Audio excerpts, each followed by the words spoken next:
Injil yang sejati. Teori Protestan paling seputar itu saja. Begitu Rasul mati, orang tidak tahu Injil lagi. Sampai mereka, pemimpin mereka menemukan Injil yang sejati. Entah itu Luther, entah itu Calvin, entah itu Ellen G. White, entah itu Charles Taze Russell, Joseph Smith, sampai ini siapa sekarang? Billy lagi. Siapa Malikir? Wanes, bidat-bidat ini. Bidat itu keras kepala ya, jadi tidak usah terlalu ini terlalu kasih muka. Ya. Bidat-bidat itu tidak ada yang bilang mau tunduk untuk dengar. Heresi itu dosa karena kesombongan, bukan karena ketidaktahuan. Oke. Bisa kita lanjut, Romo? Kita lupakanlah si bidat satu itu. Lanjut ya, silakan kakak Katolik Apostolik, saya kembalikan ke moderator satu. Saya lagi di luar, Romo, mohon maaf, suaranya saya kecil. Itu susah. Ya, kita lanjut lagi ya ke penanya berikutnya, Saudari Mega. Silakan, Saudari Mega.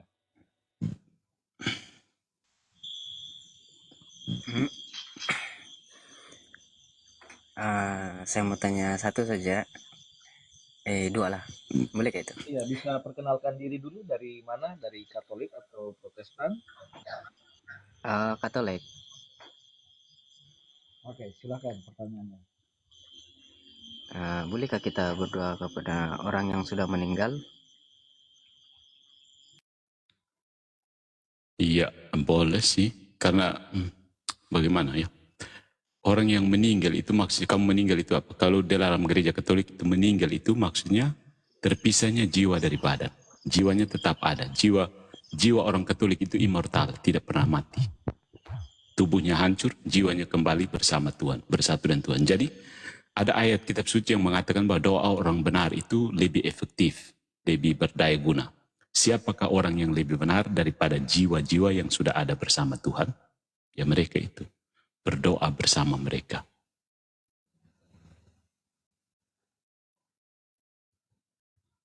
Boleh, kalau kamu Katolik. Kalau kamu Protestan, kayaknya kamu punya teologi lain, makanya aneh. Saya tidak tahu dari varian mana. Ya. Aneh. Oke, satu lagi.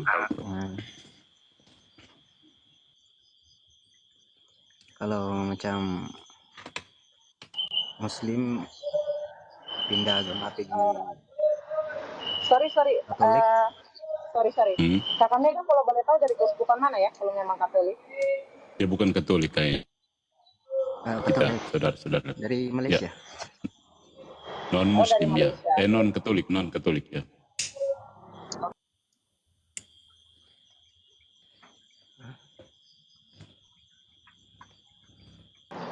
Lanjut pertanyaan berikutnya.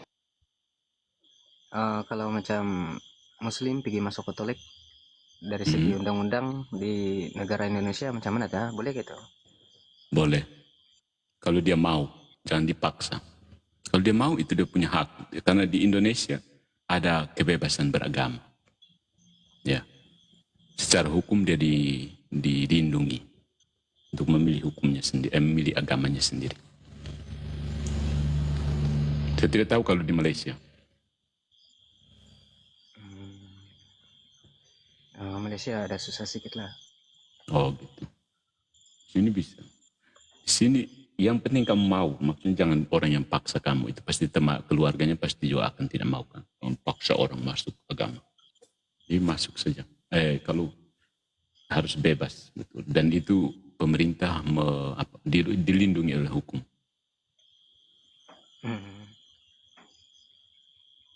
Oke, thank you. Oke, ya. Oke, terima kasih Saudara Mega. Bisa turun sendiri ya. Oke. Lanjut, kita teruskan ke pertanyaan berikutnya. Tapi sebelumnya kita sapa dulu Bang Katsu, Nona Ayu, dan Bang Degea. Selamat malam, Salve.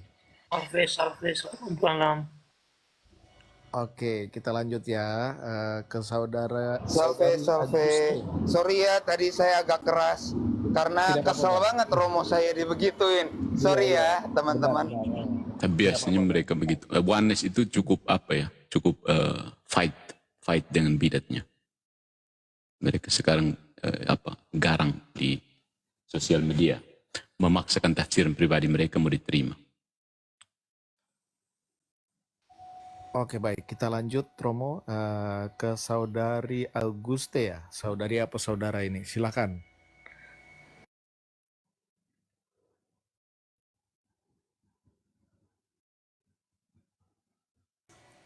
Auguste, silakan.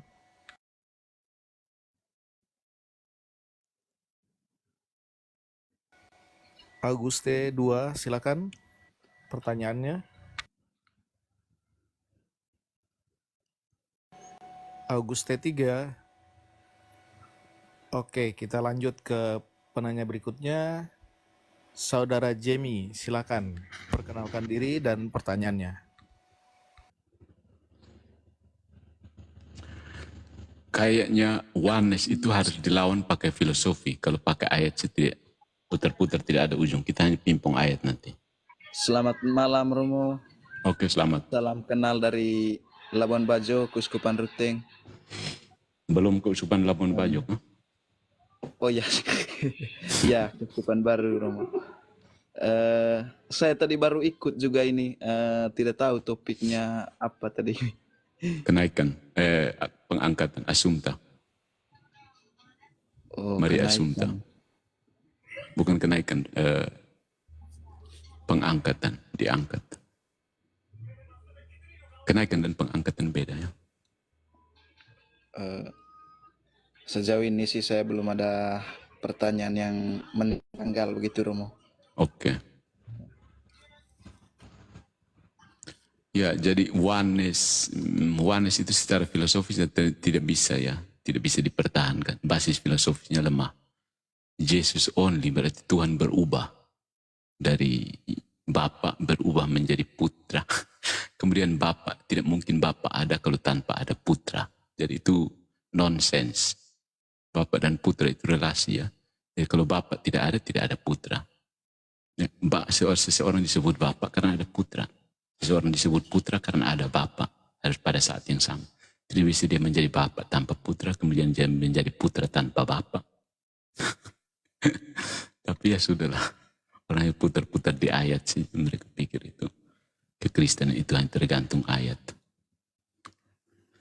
Ya, begitulah. Pusing. Oke, saudara Jamie, mungkin ada pertanyaan atau mau menyimak saja?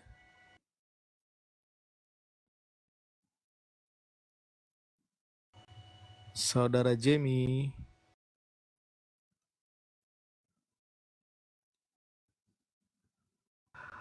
Oke, baik. Kita lanjut ke penanya berikutnya, Yosi A. Silakan dibuka mic-nya dan memperkenalkan diri. Selamat malam semua, Salve. Salve. Dari Proki Mobesi Keuskupan Atambua. Oke. Baik, ini mengenai perdebatan tadi kan kebetulan saya ikut lagi pas diskusi sama Wanes tadi. Oh gitu. Mungkin Iya. ada pertanyaan.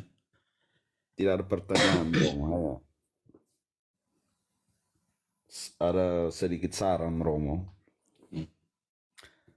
Nah, kalau bisa di ruang ini kita Romo sebagai pengajar, sebagai imam dan pengajar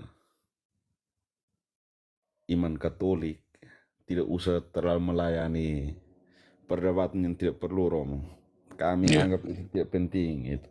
Tidak, kalau mereka mau tanya ya kita jawab, tapi kalau mau debat sudahlah. Iya. Dia paksa untuk debat Romo soalnya tidak berguna, masa dia di luar rumah, dia keluar dari rumah, dia sudah di luar, dia berusaha datang mau suruh orang supaya ikut dia. Seolah-olah yang di rumah ini tidak tahu, dia yang tahu.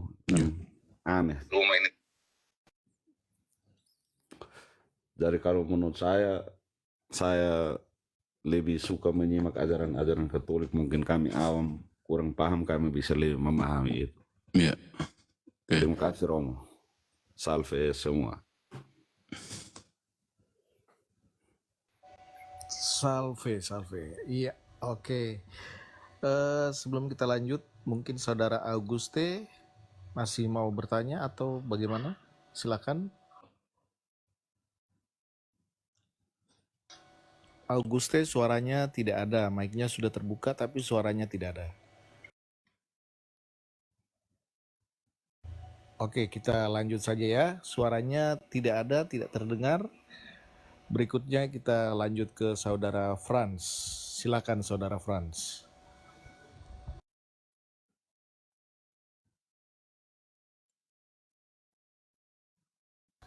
Saudara Franz, mic-nya bisa tolong dibuka?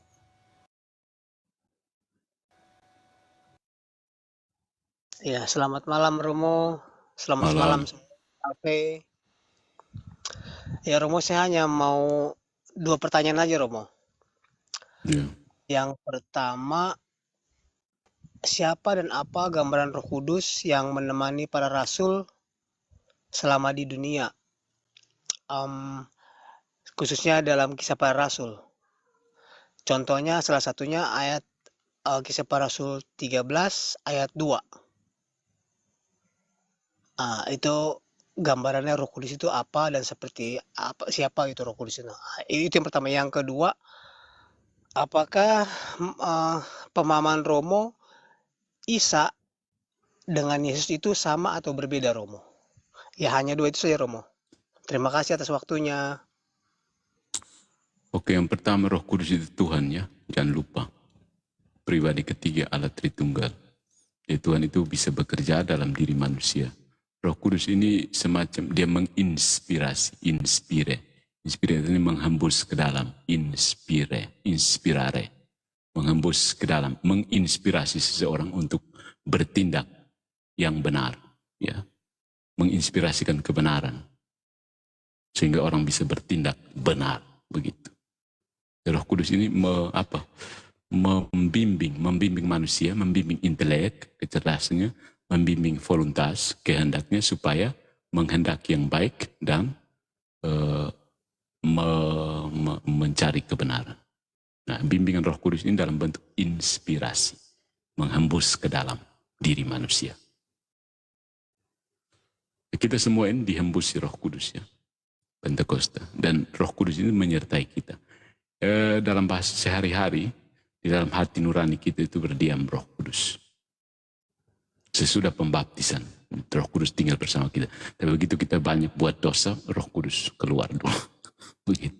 Karena Tuhan tidak bisa berdiam di tempat yang najis karena dosa. Jadi kalau kita banyak berdosa, Roh Kudusnya keluar, ya keluar, melarikan diri sebentar. Nanti kamu bertobat, dia masuk kembali. Begitu ya. Lalu yang kedua, Isa dan Yesus itu perdebatan sepanjang masa. Intinya kalau dalam filsafat, 2 hal itu bisa beda dan bisa sama. Jadi tergantung kamu melihat samanya, ada sama, ada bedanya, beda. Tapi intinya ada 2 hal. Jadi ada Isa Al-Quran dan Yesus Alkitab. Boleh jadi Isa Alkitab dan Yesus Al-Quran, katakan begitu. Tapi toh tetap 2 hal yang berbeda. Dan 2 bisa dilihat samanya, artinya ada dua esensi ya, 2 entitas. 2 entitas. Jadi bisa lihat samanya, bisa lihat bedanya. Begitu. Pasti paham tidak maksudnya. Jadi mau lihat samanya bisa, dan teman-teman kita Muslim cenderung melihat samanya. Kemudian mau lihat bedanya juga tetap bisa. Karena sesuatu yang sama itu sama karena dia beda. Sesuatu itu beda karena dia memang sama. Bisa paham atau tidak? Jadi maksudnya kita 2 ini sama-sama laki-laki. Itu samanya di situ. Tapi juga ada bedanya. Tapi kita bisa membedakan sesuatu karena memang ada kesamaannya. Kita bisa menyamakan sesuatu justru karena ada perbedaannya. Tapi mungkin maksud kamu bukan sama dan beda, tapi apakah Isa itu identik dengan Yesus? Tidak. Tidak ada identik apa-apa di situ. Iya kan? Dua entitas yang berbeda. Ada Isa dari Al-Quran dan Yesus dari Alkitab. Itu saja. Oke, terima kasih Romo atas jawabannya. Lalu, apakah Roh Kudus itu sendiri adalah bagian dari Yesus dalam bentuk yang berbeda, Romo? No. Roh Kudus itu pribadi yang sama sekali lain. Kamu kata pribadi yang dimaksud ini bukan bahasa modern sekarang, itu bahasa abad pertengahan. Persona, yang menurut definisi Boetius adalah substansi yang terbedakan karena kapasitas rasional. Pokoknya substansi yang sesuatu yang bisa dibedakan karena kapasitas rasional. Itu pribadi maksudnya. Oh, Nah, berarti dua pribadi yang berbeda Romo ya? ya, persona. Bukan dua kepribadian ya. Itu bukan pribadi dalam pengertian psikologi ya. Dalam pengertian filosofis. Persona. Oke Romo ya. Lalu apa hubungannya dengan Roh Kudus yang memenuhi Yohanes Pembaptis juga Romo? Kan dalam Matius berapa 2 kalau tidak salah itu. Matius Ya, 2 itu Tuhan dikatakan kan, bahwa Tuhan. Yohanes Maksudnya, Pembaptis, ya, Yohanes dipenuhi oleh Pembaptis Tuhan. itu kepenuhan Roh Kudus juga Romo. Itu Ya, apa hubungan Romo?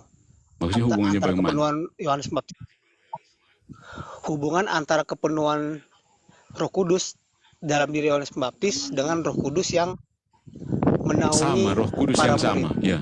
Roh yang sama. Pribadi yang sama. Oh, pribadi yang sama Romo ya? Ya. Roh Kudus kan, Oh, Holy iya. Spirit, ya. Untuk bisa nama di sini bagaimana? Terima kasih Spiritus Romo. Sanctus, ya. Spiritus Sanctus. Oke, Saudara Franz, sudah cukup ya? Bisa turun sendiri. Oke. Terima kasih Saudara. Ya, selamat malam. Kita lanjut ke penanya berikutnya. Ini tadi sudah naik tapi turun lagi, jadi saya dahulukan ya. Untuk Saudari Welanai, silakan untuk memperkenalkan diri dan pertanyaannya. Baik, selamat malam untuk kita semua. Selamat malam Romo, di Koma juga selamat malam dan salam sejahtera. Saya dari Manggarai Keuskupan Ruteng Romo. Iya. Jadi sebelumnya kita bukan sengaja bertanya Romo, kebetulan memang saya belum dapat belajar soal itu dan selama ini kan penasaran. Kemudian nanti apa yang saya jelaskan ini Romo, saya butuh mungkin bisa beri solusi karena kemarin itu saya gabung live dengan kakak Monica Hau itu.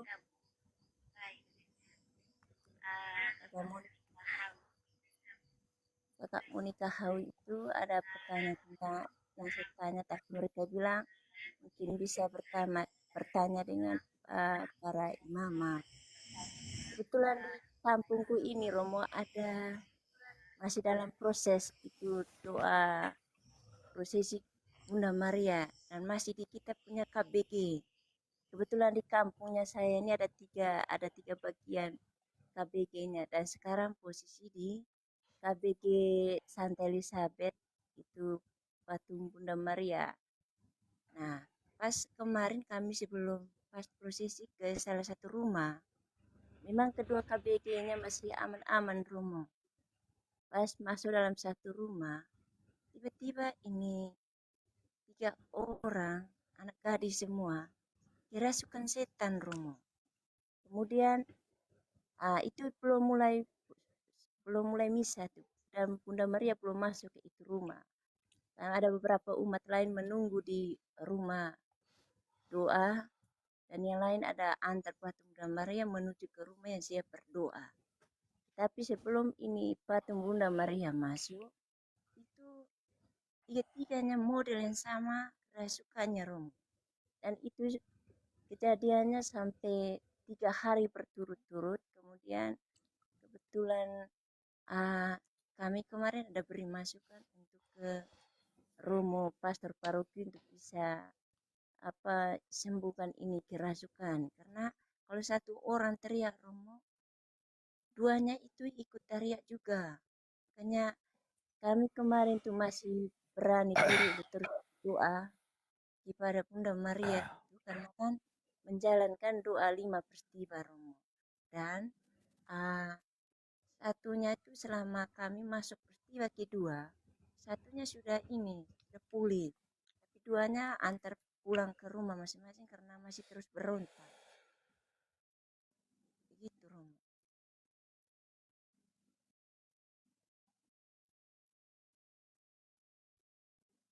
Ya, pertanyaannya apa Ibu? Ini pertanyaan mungkin bisa ada solusi dari Romo kok bagaimana? Karena memang kami masih percaya doa berserah penuh dengan Bunda Maria. Cuman yang dua ini yang belum bisa. Tapi yang satu itu dia di sebelah Sorry Kakak Wela nih. Sorry, suaranya bisa dibesarkan lagi? Soalnya tidak ada yang dengar di sini. Pertanyaannya apa? Terus inti pertanyaannya apa ya? Tolong ya. Langsung inti pertanyaannya apa? Terima kasih. solusi, maksudnya minta solusi dari Romo untuk akan masih dua yang masih dirasukan 3 hari berturut-turut ini teriak-teriak begitu.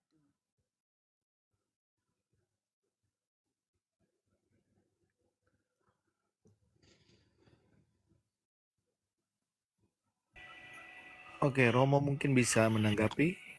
Oke, mungkin pertanyaannya kalau ada orang kerasukan kita buat apa? Ya, pertama doakan dia. Ya, kemudian ya mau bagaimana ya? Doa saja menurut saya. Kalau dia belum sempat itu ya. Karena kerasukan ini kan istilahnya seperti ini.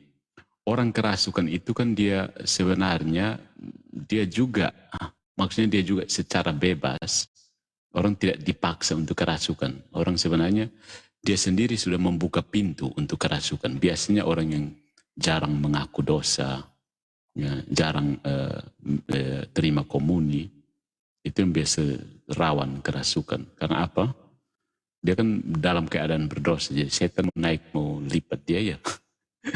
Setan mau cekik dia gampang saja karena dia memang berdosa, dalam keadaan berdosa. Jadi pada saat itu ya kita berdoa saja. Dan kalau bila perlu imam datang, suruh dia mengaku dosa atau doakan dia bagaimana berkaitan itu kasus seperti itu ya harus ditangani langsung. Kita bisa itu solusinya seperti apa. Dia minta pastornya datang doakan pengusiran setan, deliverance.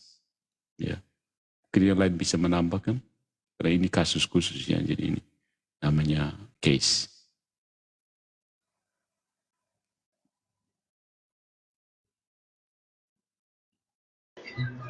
Mungkin KDG mau tambahkan KDG? Saya tidak dengar dengan jelas, jadi saya tidak bisa menjawab. Pertanyaannya solusi untuk orang yang kesurupan, begitu. Iya, mungkin pengalaman yang pernah saya alami ini menjadi salah satu contoh ya. Jadi saya pernah kejadian dengan teman saya yang beragama lain, dia kerasukan, dan salah satu yang membuat orang kerasukan itu adalah kurang Salve saudara-saudari untuk merenungkan doa hari ini. Gimana Pater? Tidak, itu tadi saya buka laptop bunyinya masuk. Lanjut Bang Gea. Iya, jadi pernah kerasukan, dan ketika kerasukan itu biasanya orang-orang yang pikirannya kosong. Pikirannya kosong di sini adalah orang yang jarang berdoa atau banyak pikiran ya. Jadi ada faktor psikologi juga sebenarnya yang membuat orang kerasukan. Tapi itu harus dipastikan kerasukan atau persoalan psikologi. Jadi kita juga hati-hati, jangan sampai orang karena persoalan psikologi, contohnya dia banyak masalah di tempat kerja atau dia banyak hutang gitu ya, contohnya semacam ya kerasukan seperti itu, maka harus diperiksa sih ya, apakah itu benar kerasukan atau penyakit psikologi, atau bisa juga karena mungkin ada ilmu yang digunakan ya, atau ada yang disimpan dari nenek moyang, bisa juga, kita nggak tahu ya. Orang-orang kalau yang diceritakan adalah orang-orang tua zaman dulu, itu pasti mereka punya rahasia-rahasia itu. Kenapa saya bisa berbicara seperti itu ya, seperti ibu saya juga tuh, Kalau saya tanya, ada nggak yang dulu diberikan oleh kakek atau siapa? Ada. Nah, kita kan bingung. Gimana caranya menghilangkan di zaman sekarang ini? Kita nggak tahu itu. Saya sendiri, saya punya dulu, saya buang. Saya nggak tahu gimana caranya. Ya, semacam apa ya? Ada yang diminum, ada yang semacam ditanam di tubuh. Kita kan nggak tahu. Nah, maka dari itu semua hal itu harus diperiksa sih. Jadi nggak bisa langsung divonis ini kerasukan atau tidak. Karena ketika pengalaman saya tadi saya sebutkan ada yang kerasukan, ternyata bukan hanya karena dia kerasukan itu, bukan hanya karena persoalan kerasukan, tetapi pertama-tama dimulai dari persoalan psikologi. Dia banyak persoalan, dia banyak masalah gitu ya. Lalu karena kekosongan seperti itu ya kuasa jahat mudah masuk gitu ya. Tetapi ya semuanya harus dipastikan. Makanya di dalam iman Katolik, orang yang melakukan eksorsisme atau deliverance itu biasanya mereka nggak langsung oh ini kerasukan, oh ini begini-begini. Tidak. Pasti dipastikan dulu ini benar atau tidak. Seperti itu. Terima kasih. Oke, baik. Terima kasih untuk tambahannya Bang Gea. Sangat bermanfaat. Untuk Ibu Welanai, apakah sudah jelas? Iya kakak, terima kasih banyak. Romo, terima kasih Ya. penjelasannya. Oke, sebentar. Romo, sebelum kita lanjut, mau sampai jam berapa? Jam 12. Jam 12. Sampai jam 12. Oh, berarti sekitar Sudah 12, selesai.